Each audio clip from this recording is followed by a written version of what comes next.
warahmatullahi wabarakatuh. Waalaikumsalam warahmatullahi wabarakatuh. Selamat pagi anak-anak. Pagi, Bu. Apa kabar semuanya? Baik. Oke. Sebelum kita memulai pelajaran hari ini, silakan dipimpin doa terlebih dahulu ya. Mari teman-teman, sebelum kita memulai pelajarannya, alangkah baiknya kita berdoa dulu. Berdoa dalam hati, mulai. Berdoa selesai. Baik, terima kasih. Ya, Bu. Najla, siapa? Suci. Sorry. Sebelum kita memulai pelajaran, absen dulu ya. Ya, Bu. Oke. Pertama, Nazla Khairul Fadilah, Hadir.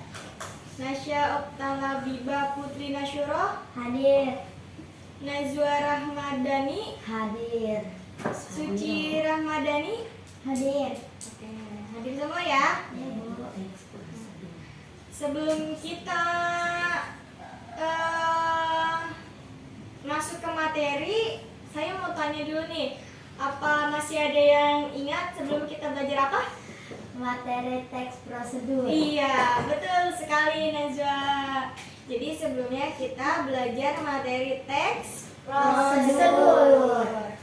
Nah, hari ini kita akan belajar tentang materi teks eksplanasi. Sebelum itu saya akan lanjutkan terlebih dahulu ya materinya ya. Ya, Bu.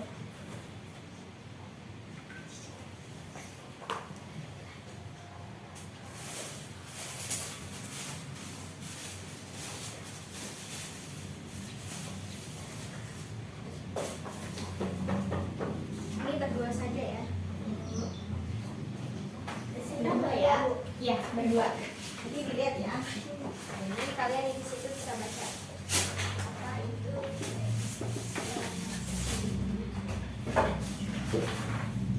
Oke. Sebelumnya terlihat tidak? Lihat, Bu. Lihat ya. Jadi kita hari ini masuk ke materi teks Eksplanasi. eksplanasi.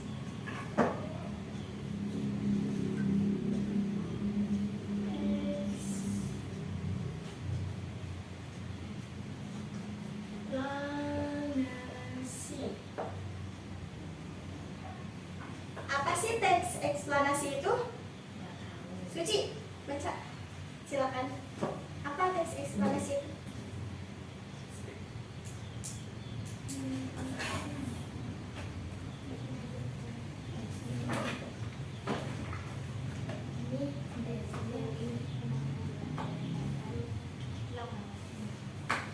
Oke, jadi apa sih teks eksplanasi itu?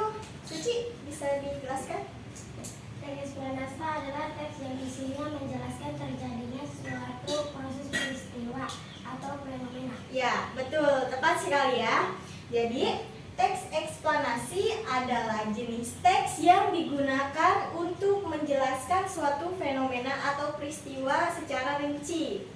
Tujuan dari teks eksplanasi itu untuk memberikan pemahaman dengan jelas kepada pembaca maupun pendengar tentang suatu topik tertentu. Nah, di dalam teks eksplanasi ini terdapat pernyataan sebab dan akibat gimana sih peristiwa itu bisa terjadi gitu ya.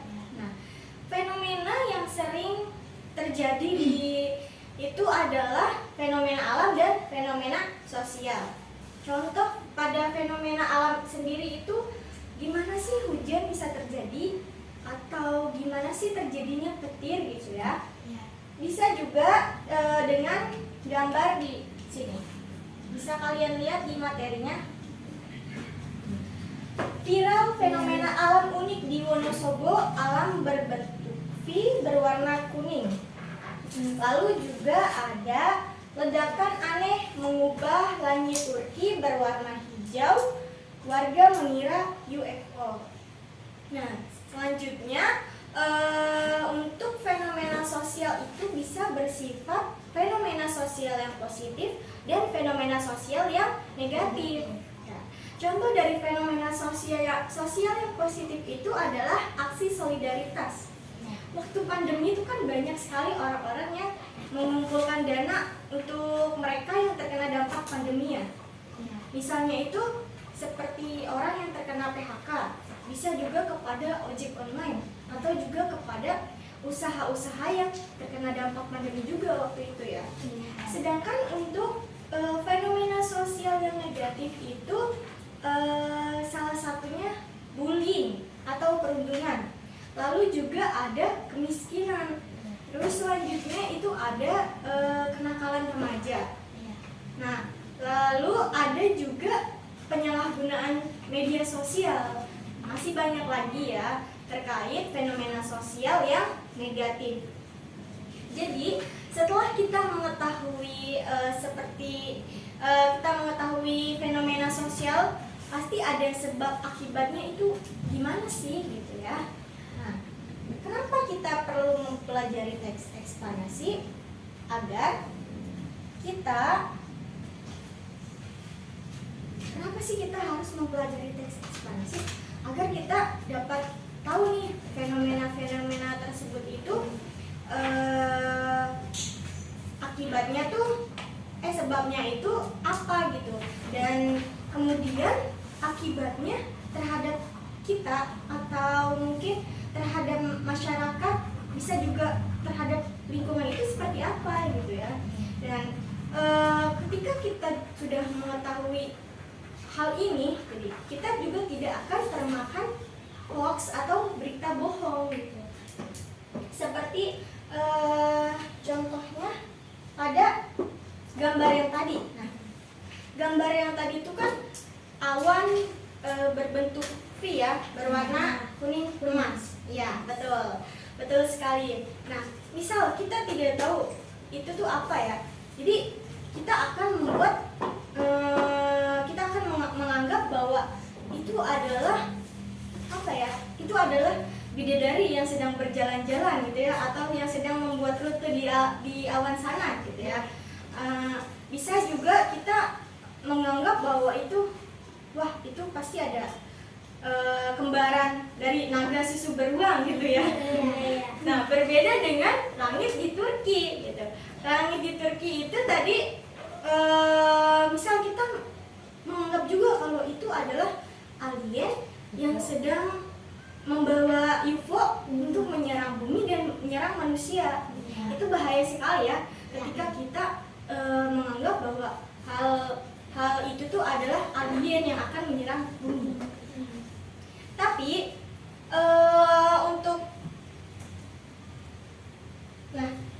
tapi ketika kita tahu ternyata awan itu adalah fenomena biasa gitu, dan awan itu bernama Altocumulus lenticularis. Jadi itu adalah awan yang sama ketika kita melihatnya di atas gunung berbentuk topi gitu. Kenapa bisa berwarna kuning? Karena mungkin terkena refleksi dari sinar matahari gitu. Lalu untuk yang langit di Turki tadi, itu adalah meteor yang jatuh di dalam bumi. Kenapa warnanya bisa hijau? Karena terdapat kandungan nikel di dalamnya. Nah, jadi meteor itu kan kandungannya banyak ya, berbeda-beda ya. Nah, warna hijau itu sendiri bisa jadi kandungan dari meteor itu gitu.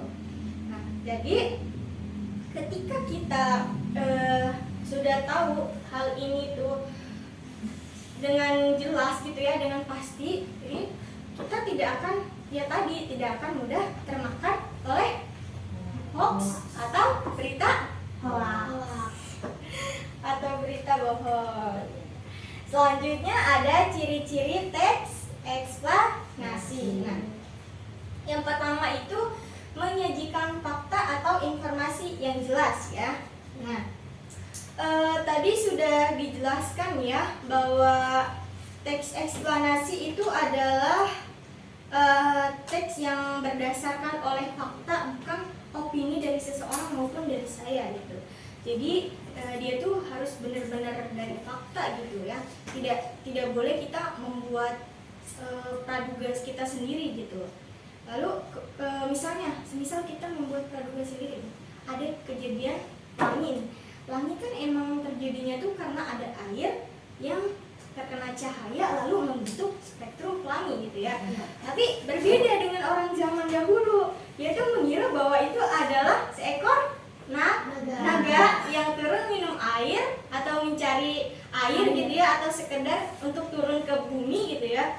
Nah, jadi itu bedanya teks eksplanasi dan dongeng. Selanjutnya ada informasi yang dimuat bersifat ilmiah atau keilmuan seperti sains nih. Maksudnya ini dalam teks eksplanasi gejala, fenomena alam dan fenomena sosial itu harus bisa dibuktikan dengan ilmiah gitu ya. Jadi seperti tadi tuh yang awan berbentuk V tadi itu bisa dijelaskan oleh BMKG. Ada yang tahu BMKG itu apa? Badan Meteorologi, Klimatologi dan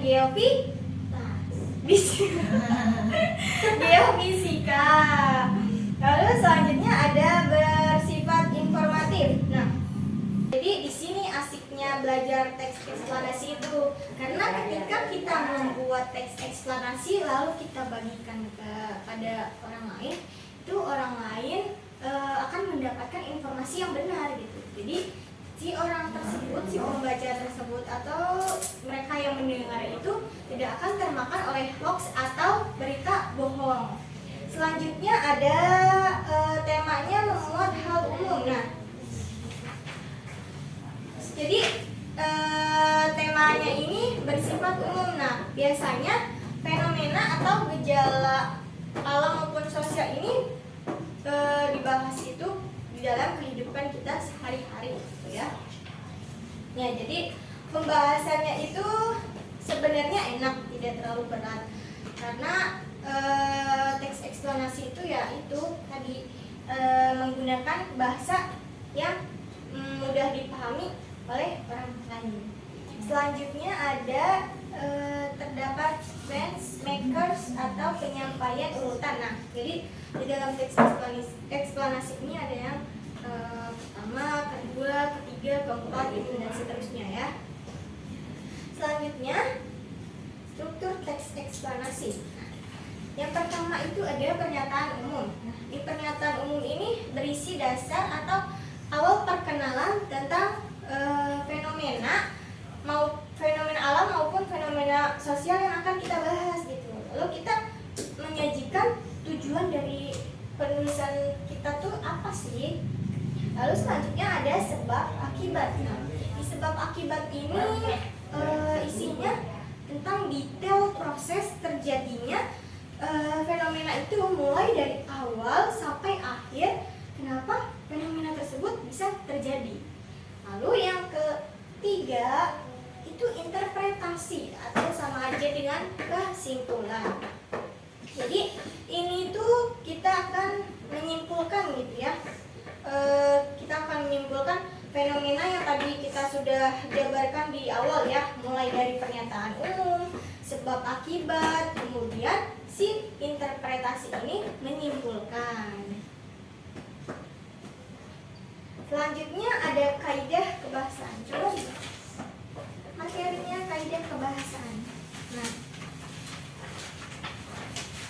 jadi yang pertama itu pembahasan topiknya itu jauh lebih lebih fokus kepada hal-hal yang bersifat umum.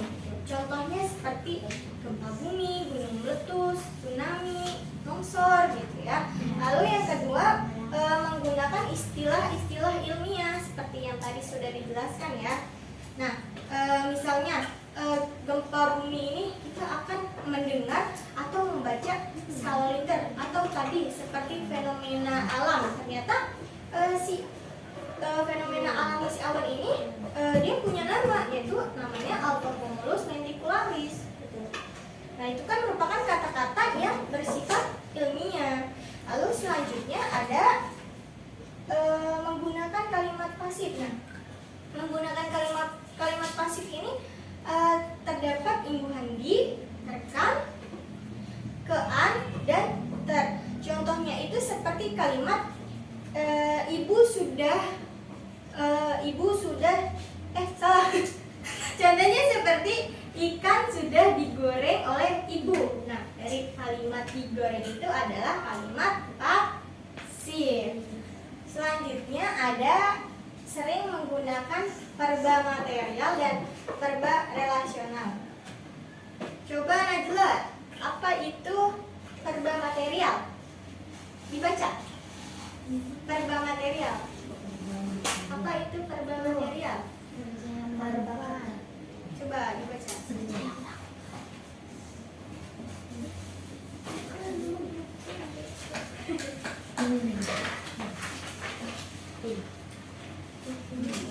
Ayo dibantu, temannya dibantu. Coba apa verba material? Yang kecil suaranya. Verba kata kerja yang melakukan tindakan fisik, contoh membungkuk, menendang, menulis, membungkuk, mencuci, dan lain-lain. Oke, terima kasih. Tepuk tangan dulu buat Najla. Nah, jadi itu ya verba material itu yaitu kata kerja yang melakukan tindakan fisik. Selanjutnya ada verba relasional. Nah, verba relasional ini menghubungkan antara subjek dan pelengkap, yaitu berperan sebagai penghubung di dalam kalimat. Contohnya itu Arisa merupakan siswa terpandai di kelasnya. Ya, betul sekali. Jadi yang terakhir ada juga penggunaan konjungsi kasual. Akibat itu contohnya seperti oleh karena itu, karena, sebab, dan lain-lain. Waktu. Lalu juga ada contoh kemudian. Contoh lagi ada lalu, terus sebelum, pertama, jika, kemudian, sehingga. Jadi itu adalah kaidah kebahasaan teks eksplanasi. Selanjutnya ada contoh teks eksplanasi. Nah, di sini ada contoh teks eksplanasi, judulnya itu proses fotosintesis. Lalu pendahuluannya itu fotosintesis adalah proses vital dalam dunia tumbuhan. Nah, tujuan dalam teks ini adalah menjelaskan bagaimana proses fotosintesis ini terjadi pada tumbuhan. Lalu ada juga isinya nih. Nasya, boleh dibacain? Silakan. Coba, bismillah. Isi. Yang pertama ada proses fotosintesis terjadi di dalam daun tumbuhan. Yang kedua, daun pigmen hijau disebut klorofil untuk menyerap energi matahari. Ya, oke, terima kasih. Tepuk tangan. Ya, jadi itu ya tadi. Nah, isi yang ketiga itu energi matahari digunakan untuk mengubah air dan karbon dioksida menjadi glukosa dan oksigen. Dan yang terakhir itu ada glukosa digunakan sebagai sumber energi bagi tumbuhan, sementara oksigen itu dilepaskan ke udara. Nah, untuk penutup atau kesimpulannya nih ya, interpretasinya nih. Dengan memahami proses fotosintesis, kita dapat lebih menghargai peran penting tumbuhan dalam menjaga keseimbangan ekosistem dan menyediakan oksigen yang kita butuhkan. Nah, di sini saya punya kesimpulan nih. Siapa yang mau bacain? Saya. Siapa? Ya, boleh. Baca dari situ aja, nggak apa-apa. Kelihatan nggak? Nggak kelihatan? Ya udah, maju-maju. Kelihatan nggak? Kelihatan. Oke, silakan. Najwa. Teks eksplanasi. Teks eksplanasi digunakan untuk memberikan penjelasan yang rinci tentang suatu fenomena atau peristiwa. Teks eksplanasi memiliki struktur yang terorganisir meliputi pendahuluan, isi, dan penutup contoh Teks eksplanasi eksplanasi seperti penjelasan proses fotosintesis sintesis membantu kita memahami topik secara lebih mendalam. Oke, tepuk tangan untuk Sophia semua. Terima kasih. Nah, jadi itu ya penjelasan dari teks eksplanasi. Nah, di sini saya punya soal teks eksplanasi.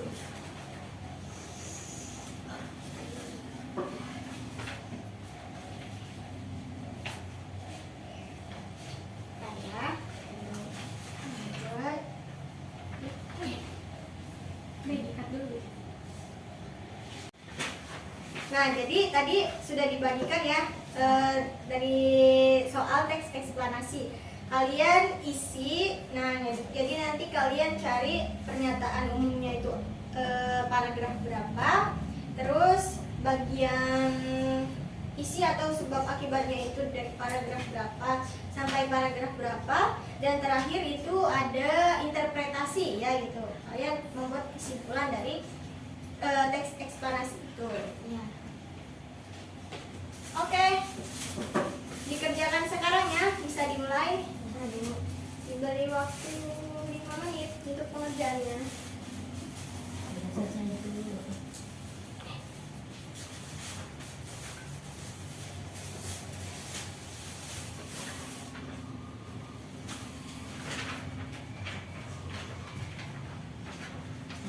Bisa tidak? Insya Allah, Bu.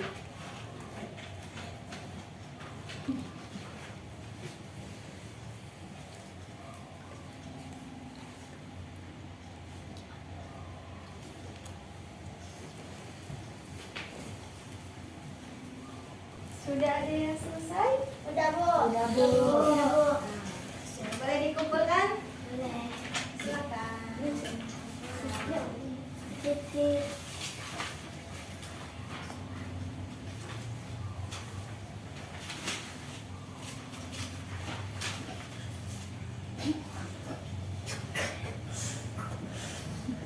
Oke. Terima kasih, Suci. Sama Suci.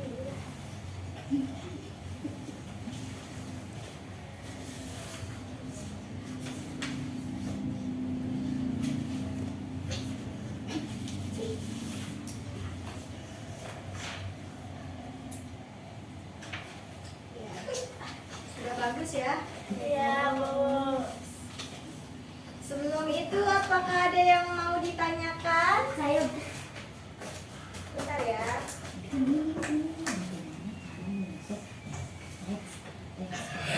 Nah,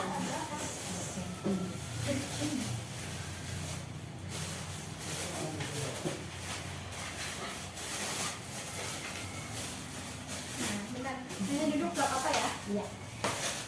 Oke.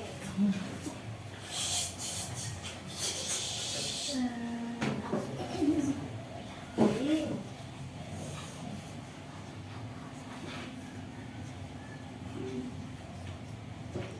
oke. Oke. Sebelum kita akhiri pertemuan ini, apakah ada yang mau ditanyakan? Ya, silakan juga. Bagaimana cara menyusun teks eksplanasi yang efektif? Oke. Selanjutnya, ada yang ingin bertanya lagi? Siapa tadi yang ingin bertanya lagi? Suci, Bu.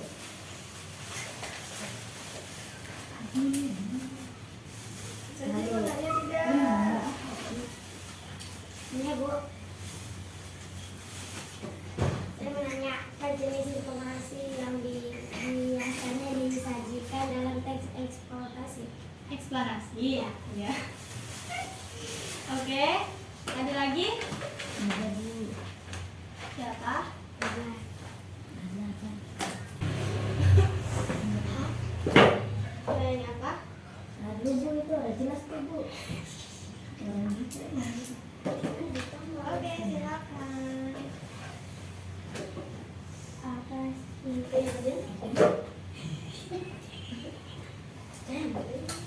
Apa stres? Ini saya jawabin. Apa emang? Bang mau tanya apa? Saya jawab. Oke, silakan. Gimana saja. Apa strategi yang dapat digunakan untuk memudahkan pemahaman pembaca dalam teks ekspanasi? Teks ekspanasi. Iya itu Bu. Suci.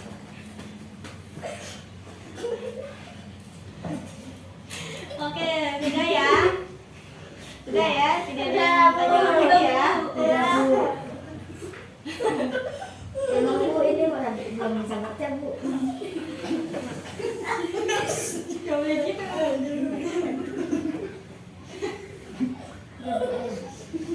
Udah ya? Udah ya? Iya Bu. Oke. Tadi saya akan menjawab pertanyaan dari Najwa dulu ya. Pertanyaannya itu bagaimana cara menyusun teks eksplanasi yang efektif ya? Iya. Ya, betul tidak? Betul. Oke. Jadi untuk menyusun teks eksplanasi yang efektif itu kita harus memiliki struktur yang teratur, lalu menggunakan bahasa yang sederhana dan mudah dipahami, gitu ya. Nah, selain itu juga kita memberikan contoh yang relevan dan mengatur informasi secara sistematis. Seperti itu ya, Najwa ya. Apa sudah terjawab? Sudah. Sudah terjawab belum? Sudah. Oke. Baik. Untuk pertanyaan selanjutnya itu dari Suci. Suci yang mana Apa pertanyaannya? jenis informasi? Oh ya. Apa pentingnya penggunaan istilah teks? Ini bukan pertanyaan.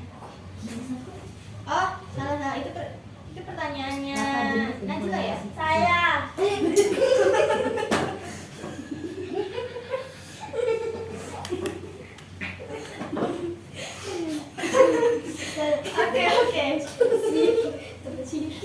Gak apa-apa ya, karena ini cuma tanya jawab, jadi santai aja ya. Iya. Oke, jadi itu ya jawaban untuk pertanyaan dari Najwa. Selanjutnya kita maksudnya pertanyaan dari Suci. Apa jenis informasi yang biasanya disajikan dalam teks eksplanasi ya? Nah, teks eksplanasi ini biasanya menyajikan jenis informasi seperti definisi, terus juga langkah-langkah proses, lalu ada alasan atau penyebab atau faktor penyebab, lalu juga ada contoh-contoh dan hubungan sebab akibat. Jadi itu ya jawabannya, Suci. Selanjutnya pertanyaan dari Najla ya? Najla, apa pentingnya penggunaan istilah teknis atau kosakata khusus dalam teks eksplanasi ya? Nah, jadi penggunaan istilah teknis atau kosakata pada teks eksplanasi ini dapat membantu memperjelas konsep atau proses yang dijelaskan, ya, serta memastikan komunikasi yang tepat antara penulis dan pembaca yang memiliki latar belakang atau pengetahuan yang sama. Oke. Untuk pertanyaan yang terakhir itu pertanyaan dari Nasya ya, yang dibacakan oleh Najwa. Nah, untuk pertanyaan terakhir itu dari Nasya yang dibacakan oleh Najwa ya. Jadi pertanyaannya itu, apa strategi yang dapat digunakan untuk memudahkan pemahaman pembaca dalam teks eksplanasi? Betul ya Nasya ya.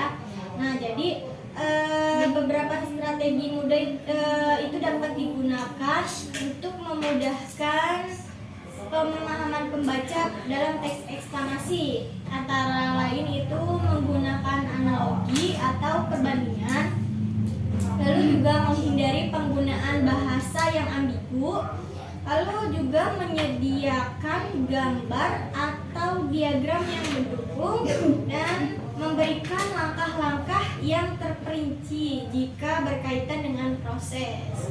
Jadi seperti itu ya Nasya ya. Apa sudah terjawab? Sudah. Oke, baik. Karena sudah habis ya, jadi kita cukupkan saja hari ini. Baik. Karena tadi kesimpulan juga sudah dibacakan oleh Najwa ya. Terima kasih Najwa. Sama-sama. Jadi bisa silakan dipimpin doa. Baik teman-teman, sebelum kita mengakhiri pelajaran ini, alangkah baiknya kita berdoa dulu. Berdoa dalam hati mulai.